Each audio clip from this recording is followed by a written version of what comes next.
What's the day today? September 4th? 3rd? What is it? Fourth. Whatever. I'm asking you. Fourth. And we are here with Uncle Jerry Friedman, and we are here on the occasion of Mom and Dad Arnold Friedman's 35th wedding anniversary. And we're in Fresno, California, and it's September 4th, 1988. And I'm here to talk to Uncle Jerry about a little bit about the Friedman family. Uncle Jerry, I know that Cousin Mike did an interview with Grandma, about 17 or 18 years ago, and most of us in the family have heard that. If we haven't, you can send a letter to me, and I'll be glad to send you a copy of the cassette. But one of the things I know that Kenny and I really don't know too much about is Grandpa's family. I know that Grandpa was born in Canada, but that's really about it. And I'm wondering if you could tell me about Grandpa and his family and where they lived and what their background was. Somehow or other, I don't know the exact story how they got to St. John's, New Brunswick, up in Canada. That's where they lived, and then they came to Albany.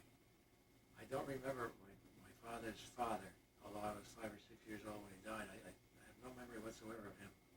But I've heard that he was quite a character. In fact, what he did was he was like the handyman. He's cleaned up the fish market. He could drink a gallon of booze, they tell me, in one swig. And he helped people get to be citizens by being a witness for them. And one judge asked him who the president was, and he said Davidoff. Well, Davidoff was the president of the show. So that was a big joke in Albany for quite a while. When they first came to Albany... Well, let me stop you for a second. I don't mean to interrupt you, but where did the family come from before Canada? I don't know. You don't even know, My sister Vera. Well, we'll ask her They later. told me, but I really don't remember. But they lived at 24 Broad Street. And then my mother's family lived next door. And the houses on Broad Street, the floor level of the house was even with the sidewalk, so you could walk right in. And my father had a motorcycle. He used to tell me he brought the motorcycle in at night. And he and his brother Sporty, who was still alive, slept in the bathtub. He took turns, one on the bottom, he put a board on top and slept there. That was the story. You're making me shake the camera, when you make me laugh like that. One of my father's famous stories was that up in Canada, he used to go around the hurdy-gurdy with the bear for taking money from people. And his mother was walking down the road one day when one of the bears jumped out. That's why he was born with bare feet. My father was in the plumbing business. At one time, he had probably 15 or 20 plumbers working for him. And when the Depression came along, we noticed there could be fewer and fewer guys there. And finally got down to just Danny working by himself, picking up men when he needed them to help. Now, let me ask, do you know why they came to Albany in the first place? I mean, why Albany? I think they had relatives there. They had relatives there. The Shore family and the Nathans were relatives. Part of the family went to Cleveland, in the Cleveland-Akron area. His sisters, one sister, Mamie, was a nurse at the hospital in Denver that's now the Jewish hospital in Denver. This is Grandpa's sister? Yes. How many brothers and sisters did Grandpa have? I know Sporty. He had Sporty and Charlie. Charlie and my father were real brothers. Sporty was a half-brother. Mm-hmm. The same father with a different mother. Mm-hmm. There was a sister and two sisters, I think. I'm not really clear on that. I know one was in Sarah Curtis, who lived in Cleveland, and then Mamie was the one that was a nurse. Mm-hmm. And then there was, that's it. Charlie was the oldest. Now, are you in touch with any of them now? I know, obviously, Sporty's family with... I see Sporty, and I call him once in a while. I see him when I go to Albany. He's probably in his 90s now. Wow. Charlie has passed away. I think the rest have all passed away. Mm-hmm. There are nieces and nephews floating around, but we never seem to get together too much. In fact, we never did, even years ago, get together too much with his family. Oh, the only one was Sporty because he lived in Albany. Mm-hmm. Charlie lived in Bridgeport. His family has since moved to Florida. So Grandpa moved with his family, or his family moved to Albany, and moved in next door to the Greensteins. And how much after that were they married? How much longer after that? He made up his mind when he saw my mother that he was going to marry her, and she didn't think so, but it hadn't worked out that way. Yeah, I've sort of heard that. What year was that about? 1916, I would say. Mm-hmm. Around 1915 or 1916. But they did get married. They produced 5 children, your father being the youngest. Mm-hmm. He's about 10 years younger than I am. He had some land that he bought up on West Invecton Street in Garden, and we moved from Ferry Street, where there was a shul on every corner. That's really something. And they moved up to Holbert Street,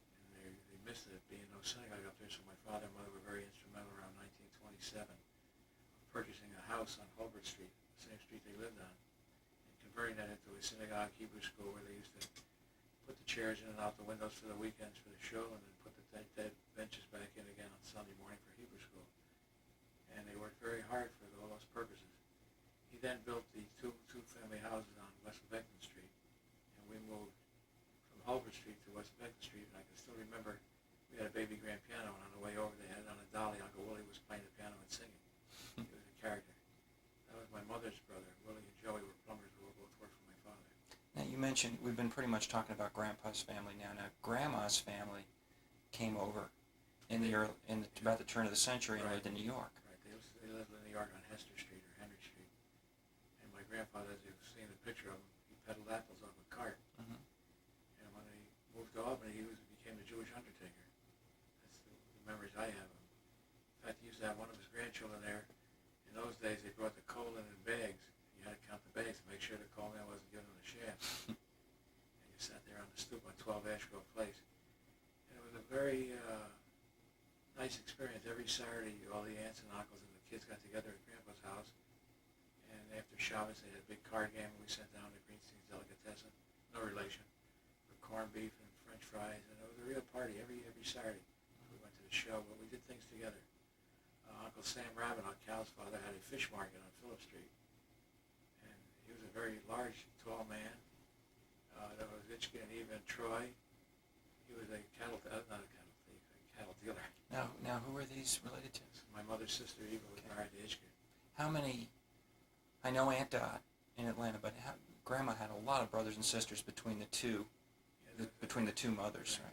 Aunt Ida, and Aunt Esther, Aunt Betty, Aunt Eva, and Dorothy, Joey, Willie, and Max. Mm-hmm. I think it was 10 children. Wow. Yeah, the only one left now is Aunt Dot in Atlanta, your country. And what were some of the? Now you mentioned Aunt Ida and Betty. Aunt Ida's last married name was Pascal. She married a man by the name of Max Pascal, who, when we were kids, went down to Coney Island. And he had these stands on Coney Island selling knishes and ice cream and everything like that. And they lived at the Half Moon Hotel. She was always sickly, so they had to live right there on the ocean so she could get that salt air helped her. Now is the family still in New York? They never had any children. And there was Aunt Betty married Mr. Louis Smigel, and they lived in Larchmont. He was they were, in those days, considered wealthy. They had a beautiful home. Mm-hmm. And he passed away, and she married a man by the name of Leo Landis. And he passed away. She moved out to California to live with her son, Bob, who just passed away last week. And she had a son, Erwin, and a daughter, Sissy, who died when she was very young. And there was Aunt Eva Cohn, who had two children, Bernie and Sissy. Sissy lives in Birmingham. And they were in Albany, weren't they? Wasn't Aunt Troy. Eva? Okay. They lived in Troy. Same thing. Yeah. And they lived in Troy. Bernie was a hell of a basketball player, made All-State high school. And he's still in Albany. Sissy, as I said, is in Birmingham. Then there was Willie Greenstein, who was a plumber. He has one son, Philip. He was married to Blanche. She still lives in Albany, and Philip still lives in Albany. And then Joey married Faye Gingold. They had two daughters, Harriet and Sidell. They still live in Albany with their families. And then Max. And Max had one son, Norman, who lives in Ventura. And he was married to Leah. Max was married to Leah, right? Your folks bought their house in Albany. They lived on, was it Chase Court? Crestwood. Oh, yeah. Close. Yeah. Did Grandma ever tell you any stories about what her life was like before she came to America? I know she was a little girl. Not really. I think the only thing she did tell me was that she had a sister that was a little girl and got killed in Russia or something. Yeah, I don't know if that's my father's sister or my mother's sister. Got hit by a streetcar, if I recall correctly. But would you say that she really didn't like to talk about it, about what her life was like before America, or just that she didn't have the memories? Never came up. She was very young when they left, when they came to America. I think an uncle came over first, which was normal, and then sent for the rest of the family, or her father came first, and then sent for the family. Her mother passed away when she was young, and my grandfather, Sam Greenstein, he married Rose, who was his wife's sister. His wife passed away, he married his sister. And for years, we never knew why they called her aunt, Tante Aunt. And we finally realized that she was my mother's aunt, not the mother. She was the mother of Willie, Joey, and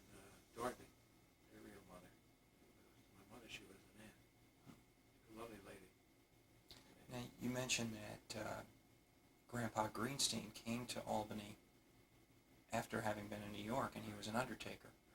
How did he get into that business? I really don't know, but he was a big, tall man, and he always had a little light beard, and he wore the old-fashioned yarmulke, and he had the black coat, and people would cross the street when they'd see him coming down. They were scared of him. But I don't know how he really got in that business. In those days, though, they had what they called a Chevra Kadisha. It was a group of men and a group of women. When someone passed away, they performed the Jewish rites, called it, to prepare them for burial. Tyra, they call that. And then Sarah Pose, a good friend of ours, her father, Mr. Kozewski, he had the hearse. And it was like you saw in the old movies, a big high thing with glass windows on it. And he had it on a horse and wagon. And then they moved it to a truck so they could mobilize it when trucks came. My father had a 26 Dodge, I think, that they used for a while. And he was the Jewish undertaker in town. And when he died, my uncles didn't want anything to do with it, so Dave Silberg took over the business. Now, you mentioned that Grandma and Grandpa were very active in the formation of the synagogue.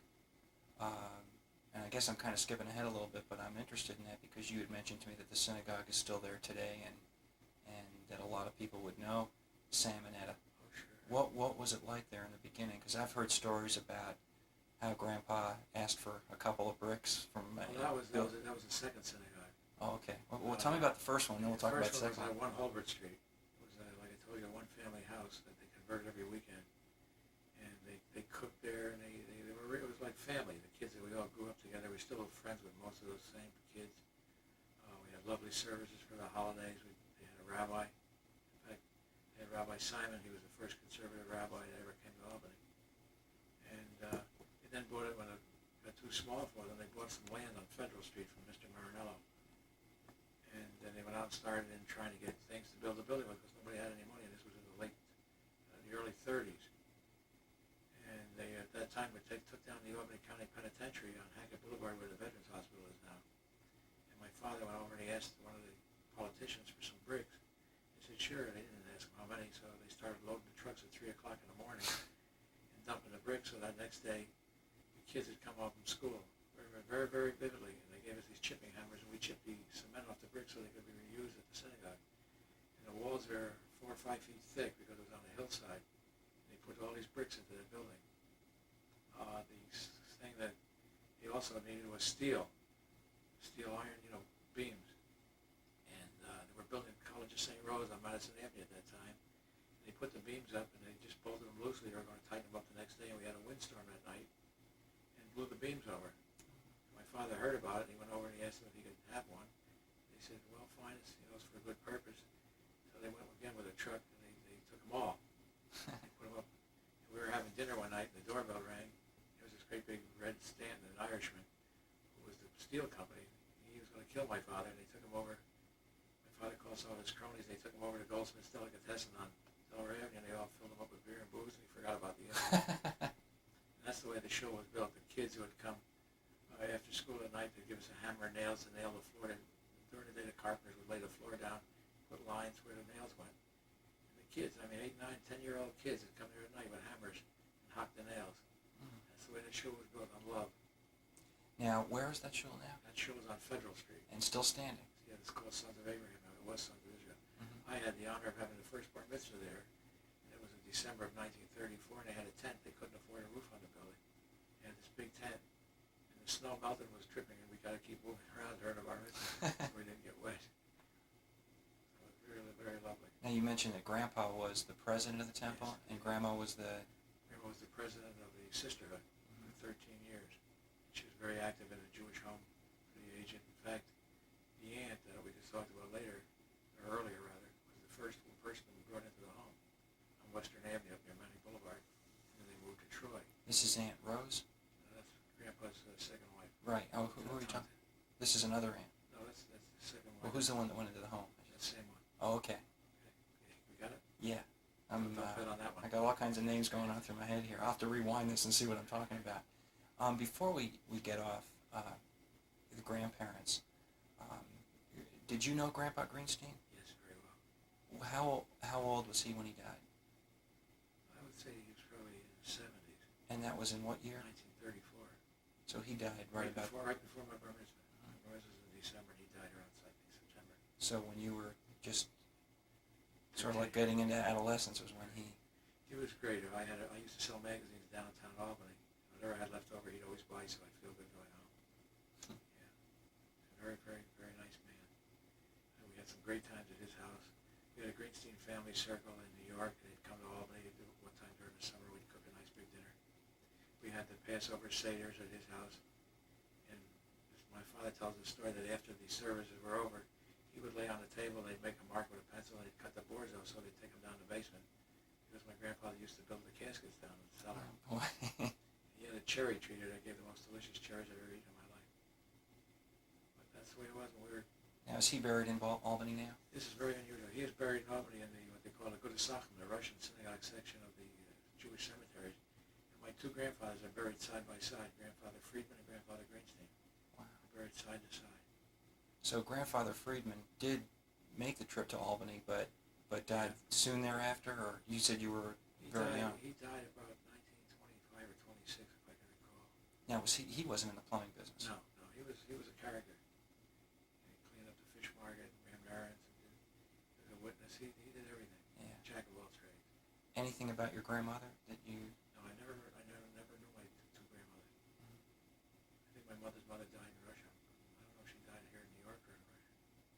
So now you're in Albany and you're growing up, and what was life like with, I guess, 4 children? Because by the time there were 5 children, you were pretty much out on your own and working and things. And well, we had good times. We had good times together. We used to listen to the radio at night, listen to Amos and Andy and The Shadow and programs like that. We took turns making refreshments.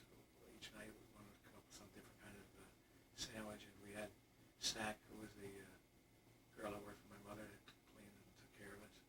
now, what was the age spread? Aunt Ruth was the oldest, right? Ruth Vera, Jerry, Marvin, and Arnold. But between the 4 of you, because my dad was so much younger, but it was just a few years between the 4 of you, wasn't it? Yeah.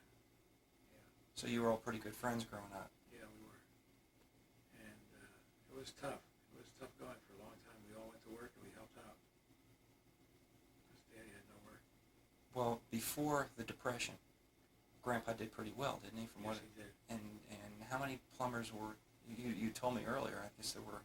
Oh, he might have had 15 or 20 plumbers working at one time. But, when the Depression started hitting, you could see them going down less and less every week because they had to come to the shop on Saturday morning to clean the shop and wash the cars. And he paid them, and then they shot craps, and he took the money back. And I always ended up in the middle of the game with the change.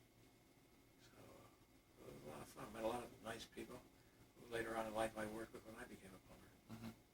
They all had good memories of Daddy and Mother. They were very good to the people that worked for them. Mother was always making cakes and cookies and having everybody for dinner. And hardly ever a Friday night dinner in our home, which we ate. The dining room was very formal on Friday night because it was Shabbos. And we didn't have a guest rabbi or somebody passing through that needed a meal.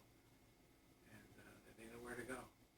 There was a man in Albany by the name of Gold who used to bring the, what they call Meshulach, the missionaries around. And he'd hide behind the telephone pole and tell them which house they hit. And he knew when my mother was baking honey cake that was a good time because she'd always give him some cake to eat. And he'd hide behind the pole and send this man with the beard and a big black striped hat on for the donation. My mother gave the donation and give him a nice honey cake. So that they knew where to go all the time. Now, as you were growing up, and then, of course, my dad was born. My dad was born in 1931, and that was when things really started getting tough, wasn't it? So what was life like in the family then? Pretty much everyone working? Everybody working to do their part.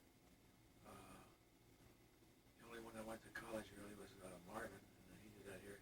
He went to Siena College for a while. I'm getting way ahead, but that was after the war. Mm-hmm. I went in the Navy.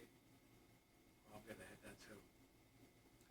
I guess I'm focusing more on just right at the time, the early 30s, as the Depression began. You had a new baby. And Ruth worked for the ERA and the NRA and the WPA, all these government agencies that Roosevelt put in. In Albany? In Albany. And the one thing about Albany didn't get hit as hard with the Depression as a lot of other cities because there were so many state workers. Government workers, they weren't making a lot of money. Believe it or not, they were making $900 to $1,000 a year. Wow. But it was steady. And Dad did a lot of work for the banks because the banks had to take a lot of houses back. Sometimes they would say to him, if the job was over $200-300, take the house. And he took some places like that. He had some place on Lancaster Street, and he had a place on Peister Street. He had property throughout around the city. He had a couple lots up on New Scotland Avenue that he finally had to sell those to Mr. Greenstein, who built a couple of houses there. But we struggled. We made it. Were there ever any doubts? No, not with us. Did you ever have any times where you felt like maybe the family might split up, or that people might have to go to other cities to find opportunity, might have to leave Albany? Never. We ate all our meals together. It wasn't one of these, you rush in and have a bite, and this one rush in. It was meals together, and on the weekends, when before Shabbos, my mother washed the kitchen floor and put the newspapers down so she didn't get it dirty. And the gribbiness were on the stove with the fat, the chicken fat. My mother was a marvelous, excellent cook. Excellent cook. I remember that. Excellent. And then they split up upstairs at the two apartments and split downstairs, and they moved back to Holbrook Street. And he made apartments over there. So my father was pretty sharp. He could say, what would the payment be on a mortgage of $18,000 at 6%? He'd come back with the payment in 3 minutes. He didn't need any computers. His head was a computer. Yeah. He was a good plumber. Now, as you got, I guess I'm jumping ahead too, because the family did start to go its separate ways.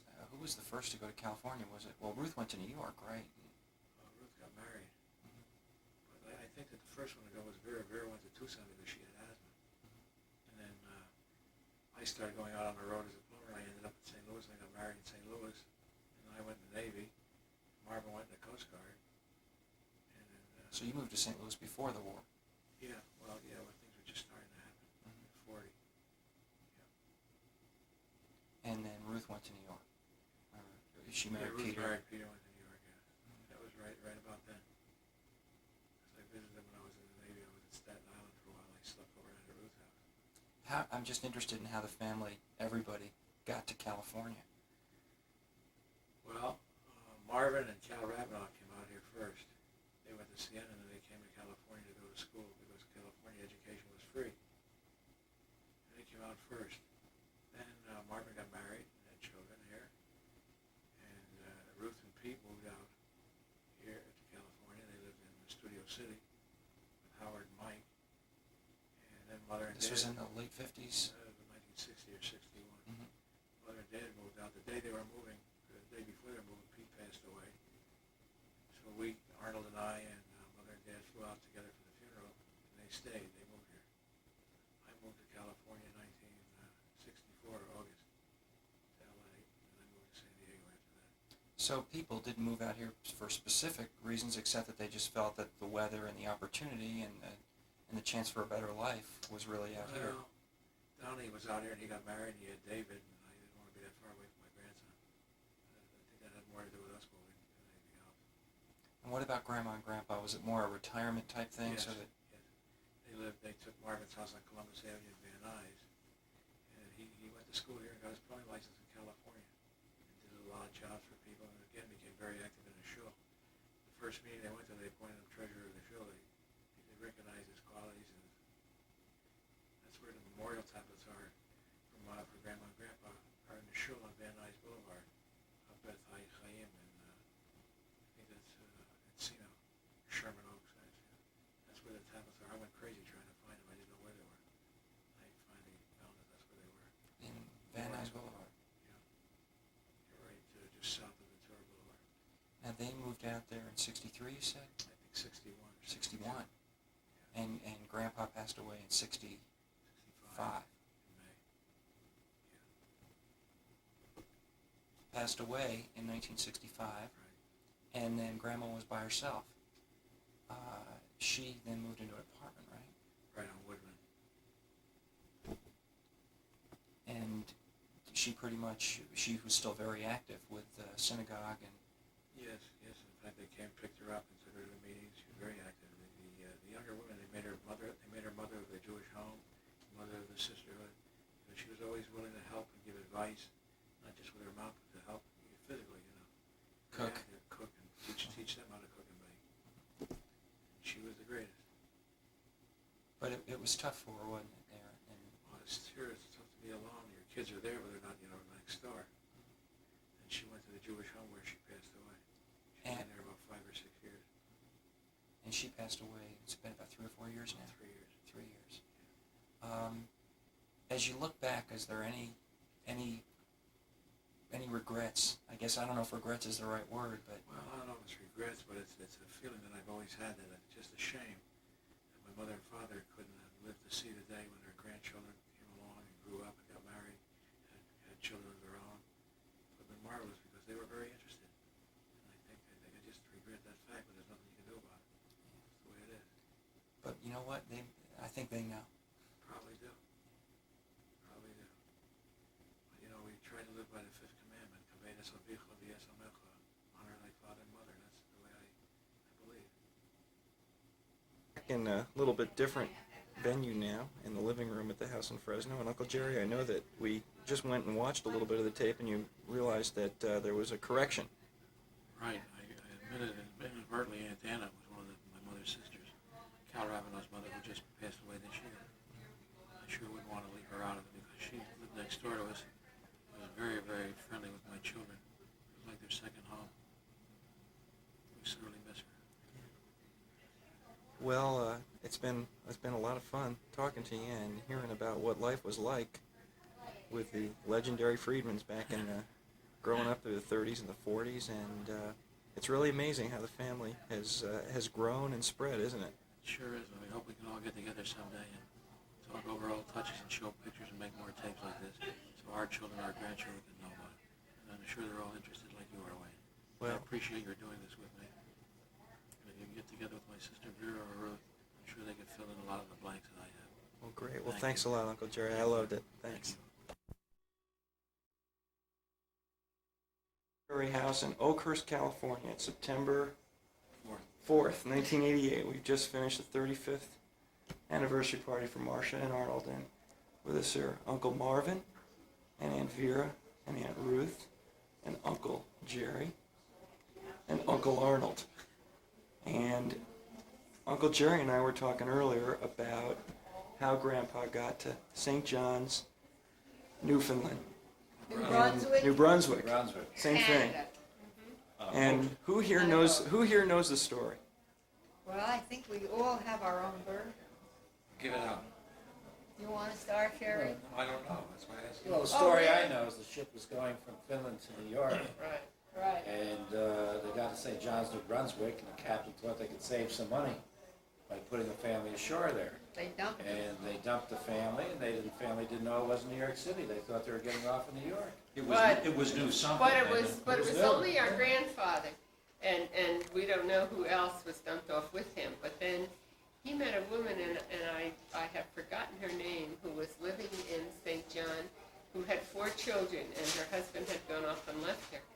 And they got married, and they lived in St. John, where our father was born. Uncle Jerry and Uncle Sporty was born there too, I believe. And when they came to Albany, he was quite young. Well, who came to Albany? What was They came with one of the sisters. The 4-year-old had been killed by a horse-drawn Horse-drawn trolley. So they came, our grandmother and our grandfather, with the 3 children from her first marriage, and Uncle Sporty and Daddy. They had a lot of relatives at Albany, the shores. The landsmen, to use the term, they knew they had people from near their village who were living in Albany. So that was initially their goal They had too. cousins. And the story I heard was that when they were dumped in St. John's, New Brunswick, it took them 10 years to really save up the money to be in the position, to move everybody down to Albany.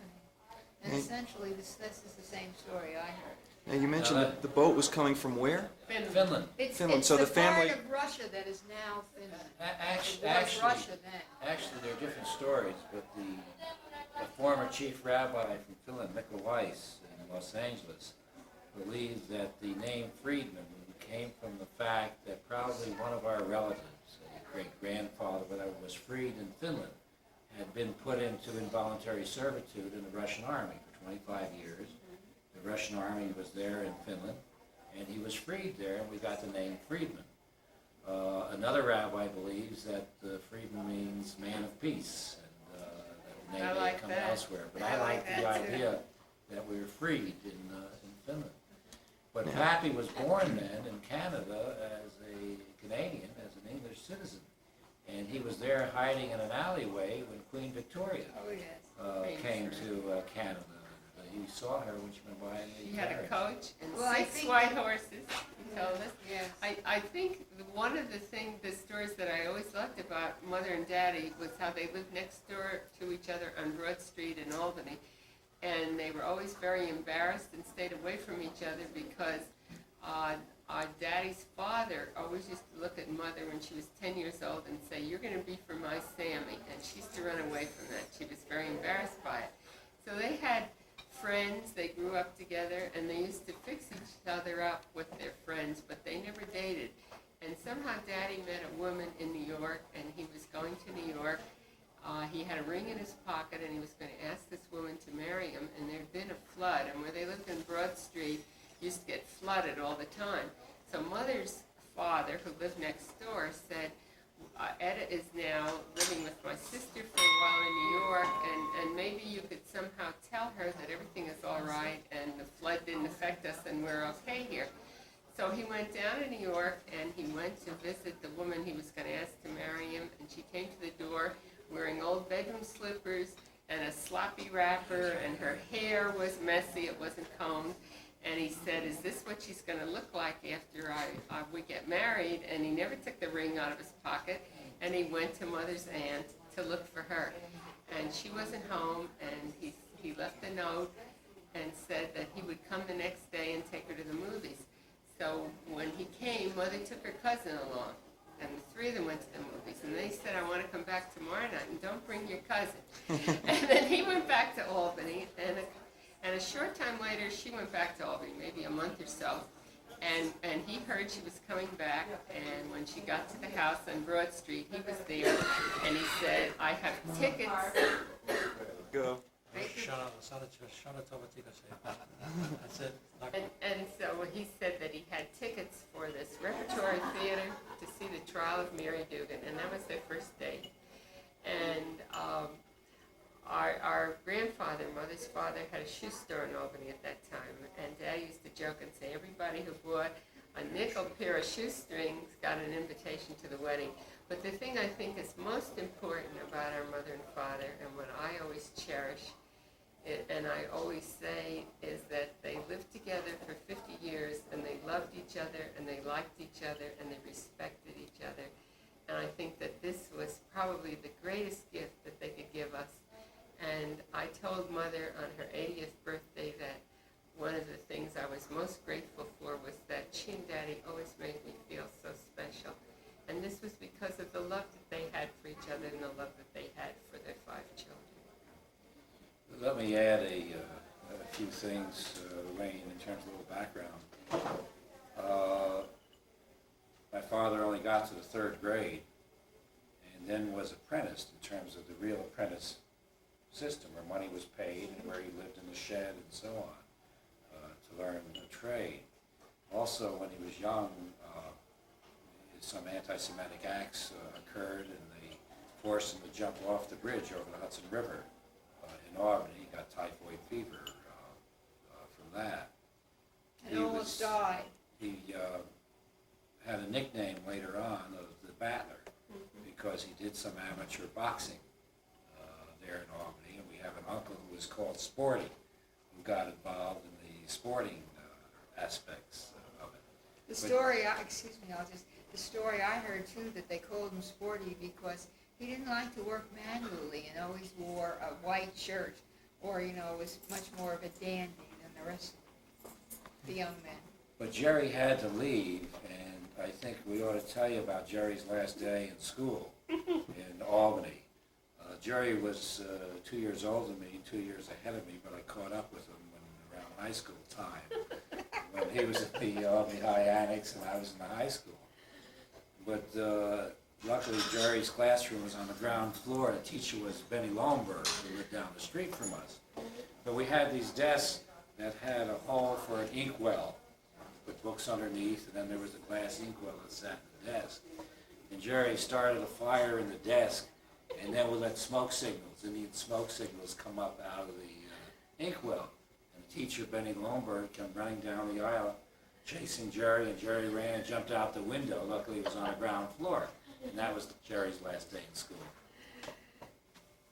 What was life like in those early years? Now, my dad, Arnie, was born in 1931, and of course the Depression was just about hitting, and he was so much younger than the rest of you. What was it like? Do you remember? I remember feeling like, since I was the oldest, like the adult wing of the family. And at that point, I had a job, I think on Saturdays, because I was 15 at that point. And I remember always thinking I'll buy Arnie a little gift in Woolworths or one of the 10-cent stores. And I remember, too, that I would wheel him in the carriage on Delaware Avenue, and we'd stop for ice cream, and as a result of that, I got very overweight. I had to reduce. And One day we wheeled him to the drugstore, and Ruth and Where I the went in for a ice minute, cream, yeah. and Jerry came by and saw the carriage there and decided he's going to take the baby home, and Ruth and I came out, and he was gone. And Well, in the 1920s, Pappy always had at least 25 men working for him. In the 1930s, he was walking the streets looking for a job and for work. And there were times when he would keep me out of school, and in the afternoon we'd go into the Leland Theater down on South Pearl Street for 10 cents because he wouldn't want to go home before 5 o'clock and go in the house because of what Mother would think.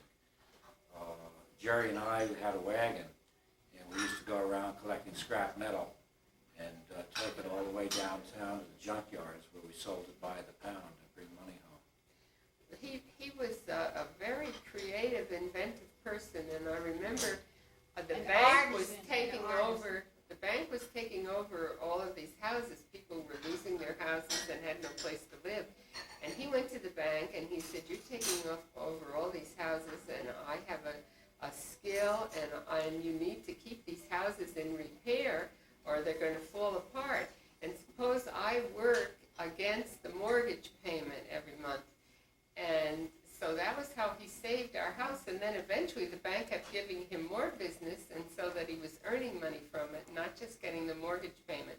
One thing I want to say about Mother and Daddy and the respect they had for each other, the one thing that I've always cherished is that when the state of New York licensed women drivers to drive automobiles, Mother was the fourth woman in the city of Albany to get a driver's license, and that meant a great deal to Daddy, too, that she had a driver's license and she could drive the car. She used to tell us she was afraid to make a left-hand turn. It took her a long time. She used to keep driving around and around before she made a left-hand turn. But I always thought that just showed the feeling, that they had for each other. Much was done through the barter system. Jack Rosen had a clothing store up on Central Avenue. We used to sometimes get new clothing when Daddy used to do some plumbing work for Jack Rosen. Our medical care, our dental care, when there was dental care, which was very rare, was all done through barter, trading plumbing and heating work in order to get those services. Dad, do you remember any of this? Just as I remember telling you, what your grandfather used to say, why I never had a middle name was because in the Depression we were too poor to afford one. And I, being the Depression baby, I was the only one that did not have a middle name. No, that's not so. None of us had middle No, names. Jerry had a The middle reason, name. no, Jerry had middle name Chaim because of giving him life because he was very ill. When none of us had middle names because in our family we're named after one deceased relative. We're named in Hebrew first after deceased relative.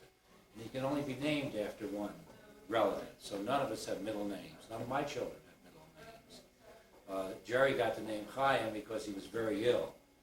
And when a Jewish child or person is very ill, they rename Chaim, which means life. And that's what happened. They're going to fool the angel of death. Huh? There's an indication of your grandfather's sense of humor. What he told me was we couldn't afford to give you three names. Oh, absolutely. Well, he always had certain statements. He would say, when a job once begun, do not finish until it's done. Be a job great or small, Do it right well or and not at all. He always laid this And down. there was something that used to get me so angry when I was young because I wanted someone to be more sympathetic. And he'd say, don't make a project of it, just do it. And now, you know, when I find that I don't want to get out of bed at 6 in the morning to take my walk, I say, come on, Ruth, don't make a project, just get out. And I do it. It's very interesting to me. And I feel very good talking in my way to my father and mother. Now, One of the things about Arnold that Sorry? maybe I shouldn't bring this up because it may be emotionally damaging, but Arnold was very frightened of noises when he was young. And at that time, we used coal in our furnaces, and they would come in the alley with the chutes, and with a truck, and the coal would go down those chutes and make a lot of noise. And Arnold used to get in hysterics. We told the doctor about it. He went out and bought a little coal truck for him, and I took coal and broke it up into small pieces so he could play with a coal truck and coal. And then he probably remembers when we went to the World's Fair in New York in 1939 or so. We took it with Herkowitz. You got me lost in the House of Yes. Mirrors so you could see the girly show. Right? They figured I'd never get out of there. A one-day excursion to the New York World's Fair. now I want to ask a question about Grandpa's father, because I know that Grandpa's mother died before they came to Albany. Is that right? No, she died in Albany, and I This was is- named this is- for her. This is great-grandma Friedman now. Mhm. Did you ever did you know Grandpa Friedman's parents? I'm the oldest, and I don't remember. I remember my I remember grandmother. him. I remember him and the woman he was married. He He married later another married woman. again, and I have an image of her, but I don't remember her name or much about her. Now, he was not a plumber, was he? Oh, The- no, no, he didn't work. he was from the old generation. He didn't He seem studied to the work. Talmud. Your grandfather, my father, started really supporting the family when he was 10 years old. I remember these In stories. 1900, he was 9 years old, and he was apprenticed as a plumber, and they paid his family $300 a year This was in Albany? in Yes. Albany. So they came to Albany before the turn of the century. Yeah, I think sure, so. Just before. I Just about. remember, it seemed to me that he said he was 10 He when said, they came. well, he said he was, it was No, around. it had to be He before the was turn of the 9. century because of when he was born, 1892. He was and, apprenticed to a 1891. relative who was a tinsman, and they would go on a wagon and get these pots and pans and retin them or recopper them, and that's how then later he learned that there was an opportunity to become the first Jewish apprentice plumber in the city of Albany, and that's how he became a plumber in a shop with all Irish. Albany was very Catholic and Irish, a lot of Irish people. And when my mother and father were married, the whole shop was invited, and they all got drunk, and the shop was closed for 2 days. The story goes, you know, it was very hard in our family, for me sometimes, to know what was truth and, you know, what was my father's wit. Like the boarders. His Yeah. mother used to take him boarders, and Uncle Sporty was an electrician, and he and Daddy both worked days, and he told us that his mother would rent their bed during the day to night workers. And then when things got very tough, he would sleep in the bathtub on this feather bed, and they would put a board across the top of the With a bathtub. hole drill. And in it. Uncle Sporty would sleep on that with another feather bed. And we always thought it was one of his stories. And then in 1944, I moved to Arizona, and his oldest sister, Aunt Mamie, who was a nurse, was working in the Veterans Hospital in Phoenix. And she told me that actually was a true story. But he had such a sense of humor, and he was always telling us so many stories, we never knew really what was true and Yeah. what wasn't. But they also took in people, men at night to sleep there in another way, which was a 10 cent a night sleep. Because what they would do, they would put a rope up from one wall to the other wall. So, That was and for 10 cents a night, you could come in and put your arms over the rope and sleep like that. You think that was a Believe gag, that. or was that his That was a story? gag. That's the That's a story. gag. Like, what about the way they built the new synagogue?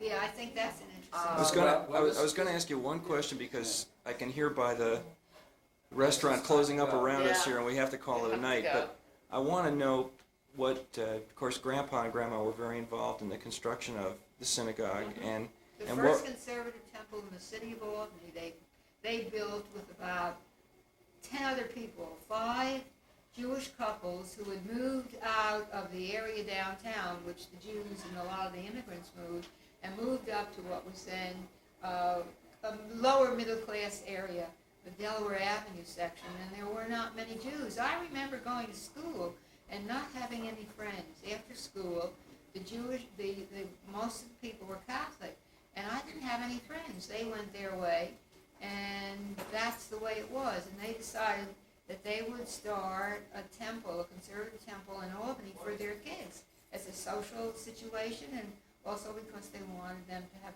some kind of Jewish training. And they bought this little house a block away from where we lived, and that was the beginning of the first conservative temple, which got to be the father, so to speak, of 2 or 3 other conservative temples that amalgamated and became, I think, the first building several years later was like a $1 million building, which is still going strong in Albany. You had a question you were going to ask. Well, that wasn't that Well, about- just but just what your role was in that synagogue. Well, we Obviously, did- you spent a lot of time We there. did have roles in it. I was just a kid, but the carpenter would draw lines on the floorboards, and I was paid 10 cents a day to put 2 nails. And so into was each- I, each and so was floorboard. Jerry. But what they did, there was a penitentiary being torn down in Albany at the time, the city penitentiary, which was made out of brick. And they got permission to take some of the brick, but it was questionable as to how many they could take. So they would the men would get up at 2 in the morning and go with their trucks and load up the bricks and bring them over. And that's what the shul was built from, the bricks from the penitentiary. The first Rosh I've heard that Hashanah, story. There was no roof, the first Rosh Hashanah. Oh. And Daddy got the big circus tent from Ringling Brothers, Barnum and Bailey, and he pitched it over the 4 walls of this building. And then it rained, and he went around and he tied all these buckets. And there was a man, Mr. Wahlberg, who was the president of the temple. An And as he was electrician. coming in that morning, something happened with one of the buckets, and he walked in, and this bucket just emptied all over him on Rosh Hashanah. And that was the first Rosh Hashanah that was held there. Sort of a Also, baptism. we went to Hebrew school, and I went to Hebrew school with the boys since I was 5 years old. And when I was 12, and my friend Anna Wahlberg, whose father was at that point the president, we decided that if the boys could have a bar mitzvah, we could have a bas mitzvah, and no one had ever had a bas mitzvah before, and we knew that bar was son and bas was daughter. So we had a bas mitzvah. They didn't let us read from the Torah. We had a new young rabbi, and he let us write our speeches. And I was saying tonight, I don't know whatever happened to the speech. I remember I wrote about Jewish women in history, but we never saved the speech somehow. But I still have the little Hebrew Bible that they gave me when I was 12 years old, and in Hebrew it says that it was a present on the occasion of my bas mitzvah, and it gives the date in Hebrew from the Sons of Israel, Talmud Torah, and I made an oilcloth cover for it, and I embroidered my name Rivka on the cover of that little Bible. And when my children's hamsters died, and we buried them in the backyard, it's very important to them that I read a prayer from a little Bible. We had a funeral for the hamsters. Okay, that was great. I have one last question, and what I'd like to do is just ask each of you to briefly summarize the current state of your immediate families and where everyone is and what they're doing. And you got 25 words or less. How much time do you have? Uncle Marvin, why don't we start with you? I have 3 sons. Bob, married to Kemi, they're living in Pacifica.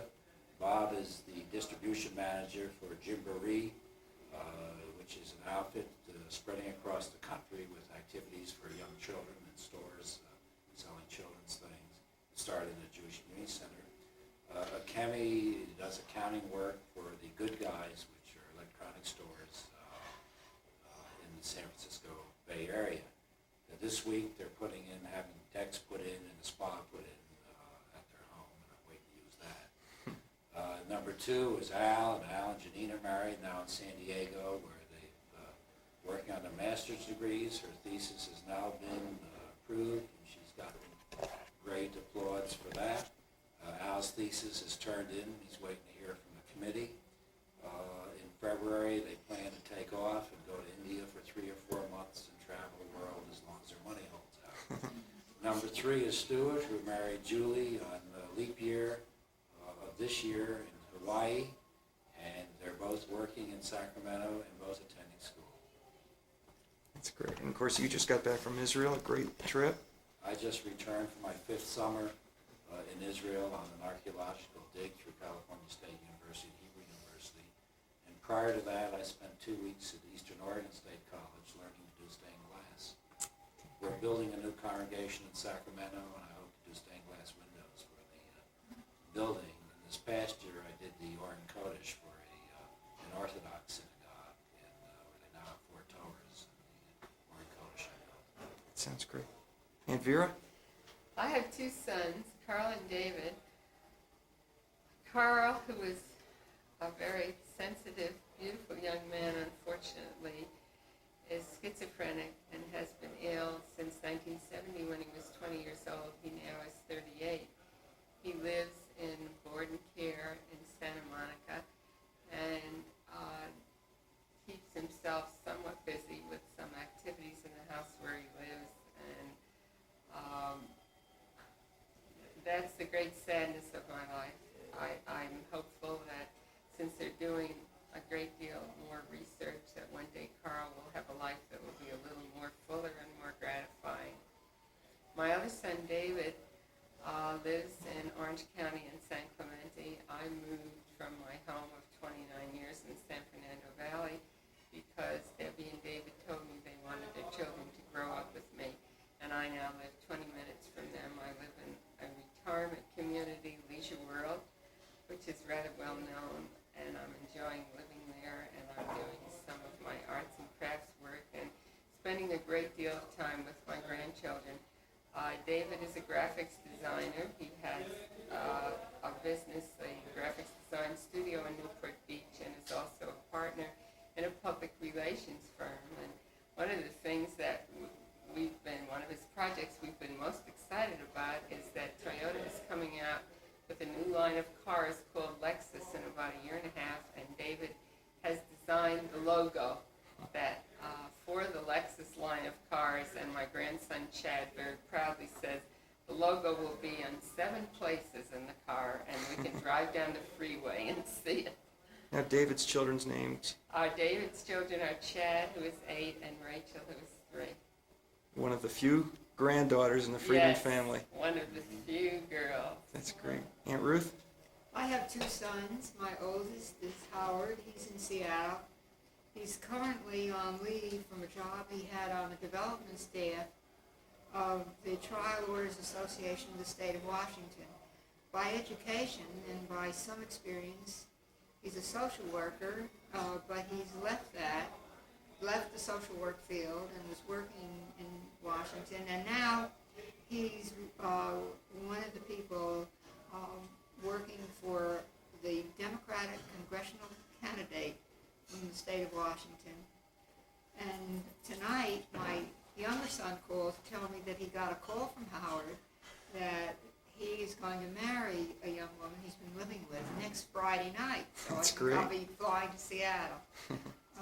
Mike, my second son, has been a composer, musician, and was involved in the film business. I mean, he did some composing for several films. The latest one, which was very well received with Margot Kidder, but decided that film business wasn't for him. And so taught himself how to be a computer trainer and programmer, and lives about 20 minutes from me. I live in Santa Monica. I had numerous jobs because Peter, their father, Peter Martin, who some of you might know as a writer, might have known, died when they were pretty young, and so I've worked in various jobs. And in 1981, the last job I had, the office moved to Washington, and I decided at that point I would sort of look over the world and see what I wanted to do. And I've had some freelance PR and other types of jobs, but at the moment I'm really having a marvelous time doing volunteer work and the things that I feel are useful and that I want to do. I do counseling at a very well-known Senior Health and Peer Counseling Center, which is known throughout the country. Mike Wallace had them on his show when they were on the Donahue show. They are a senior center that administers healthcare services and counseling, and we're very well known. And I've been very active in Santa Monica politics, serving on the Commission for Older Americans, and I keep finding new projects, and I really do like it. This freedom I have to do the things I want to do and travel when I want to. That's great. And last but could see us today, I think they'd be very proud because the Friedman family has come a long way. And I'm just very proud to have been able to share this with you, and I really enjoyed it. And thank you very much, and look forward to tomorrow morning when we all have breakfast. Thank you. Can I have 1 minute? That's why we ought to get out of here right now. I just want 1 minute, though, Sure. to say that as the oldest of Friedman siblings, I just feel that I love my relatives, particularly my marvelous nephews and niece. I think they're all exceptional, and I am so impressed and devoted to them that anytime I'm with them, I feel great joy, and I'm really so happy to be part of the family and to see these young people who will, take over our roles. And Wayne, it was great for us to be together tonight because when we were young, we had an organization which was called Sado Safe, Sons and Daughters of Samuel and Etta Friedman. And we paid 10 cents a week dues. And I Ruth was was the president. first president. So Shana Tava, have a good year. Thank you.